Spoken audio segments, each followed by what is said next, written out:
Hello, this is George Senda, the guy from Pittsburgh, and I'm doing this video for Dan Landis of Patreon, and a shout out to Sarah T. Stone, who liked one of my pins on Pinterest.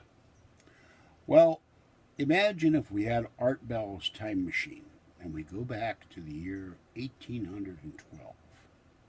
And we're in the city of New Orleans. Well, back then the Cajuns had an abattoir, and it was a slaughterhouse where beef and chicken and sheep and cattle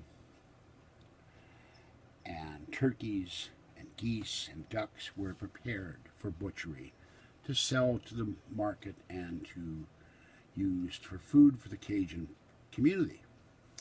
Well, this was at the time during the War of 1812. Andrew Jackson's forces were outside the city fighting the British. And one night,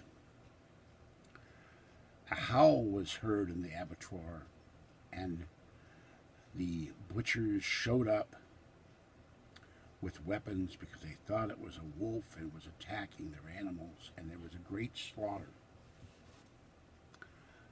But nothing was found except blood on the walls. Well, the community got incensed. Talk of a werewolf was heard throughout the area. A few weeks later, two milkmaids were milking their cows in a barn. And a couple of days went by and nobody had heard from them. So a young boy went to the barn and was horrified when he found the milkmaids with their throats cut, the cattle torn apart, and blood everywhere. Well, at this point, the community went nuts. Pitchforks, weapons, tools, torches, they descended looking for the werewolf. But they never found it. Years went by and talk of werewolves and werewolf attacks all through New Orleans.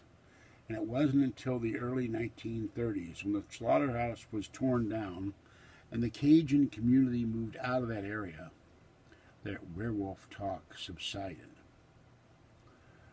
But the Roogaroux, or the other names that the werewolf has a range from Canada to Louisiana, and no one knows if the werewolf of New Orleans is still out there hunting. And I'll post the links to some of these stories in the description. This is George Senda, the guy from Pittsburgh. And if you're in New Orleans, watch out for the werewolf of New Orleans. Bye-bye, and stay cool and safe if you can. Bye-bye for now.